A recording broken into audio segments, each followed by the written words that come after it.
I had this disastrous shoot. I don't know if I ever told you about it. It was the I think only, you may have mentioned that yeah, you were hired on a commercial shoot or movie, and then it was a, you, well, I mean, it started out with as a bad business deal yes, yeah, that I just don't kind know of the way. went down the Yeah, fucking drain. It was the only SAG after film I ever directed. yeah.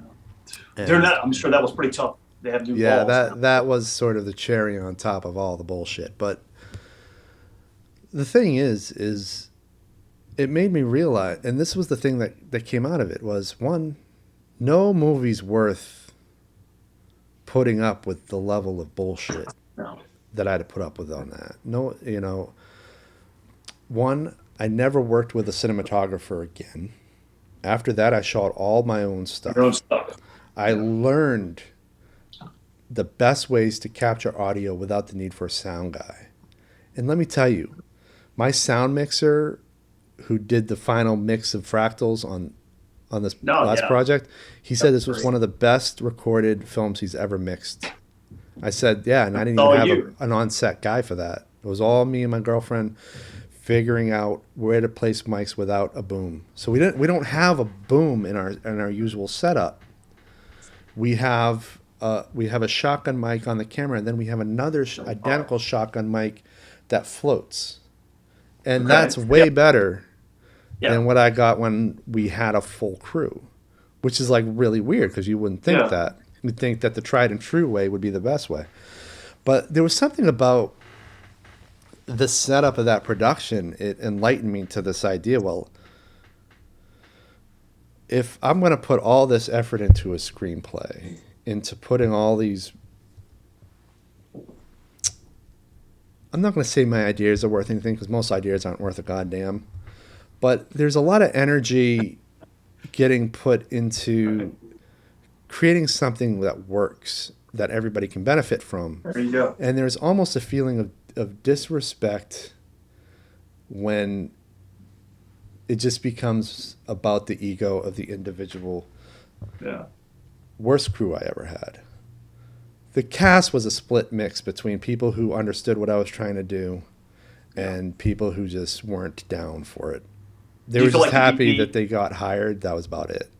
They Yeah. wanted to Do you brag feel that like they got hired. right? Do you feel like the DP, for an example, didn't have your vision, or just someone that completely just, or was it too competitive? He was very talented, and Yeah, he invented some amazing ways to light without using professional lights. which is always good. But he couldn't work without people on his team that I just couldn't. They didn't have the right spirit. They kind of, I Yeah, almost felt like their complaining corrupted him a little bit. And yeah, it just, by day three, the whole thing was just, I didn't want to go right. back. Yeah.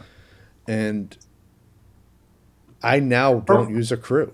Like, Well, from my that's experience, shocking to a lot of people. no, it makes sense because all the sets that I've been on, the movies that have worked, you always hear them say this at the end. It was a family, right? So it's Yeah. all like they're great friends after. If that doesn't happen, you're not going to get a great product. I mean, they Yeah. have to like each other. Everyone has to work together, and it has to be the same vision.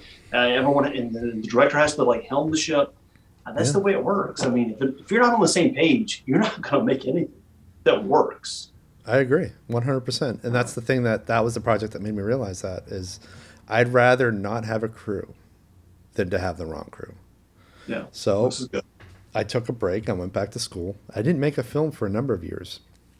And then in between my undergrad and my graduate, that summer I made Death in Life. And that changed. That changed who I was as a filmmaker. Death in Life is pure art house.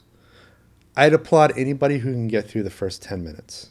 Because I deliberately engineered it to weed out people who wouldn't understand it. I'm not kidding. The Boy. first 10 minutes is a shot of a parking garage with people walking underneath, back and forth. Oh man, I don't know if my dad would have made it because that's kind of how I got into filmmaking, right? Most people He's wouldn't like, make it. yeah, he's like, if somebody's not getting beat up in 5 minutes, he's not watching the movie. His attention span's The like that. version of me prior to that disastrous project wouldn't have made it. Yeah, I would have walked out. And that's what's so important here yeah, is it's a good is lesson.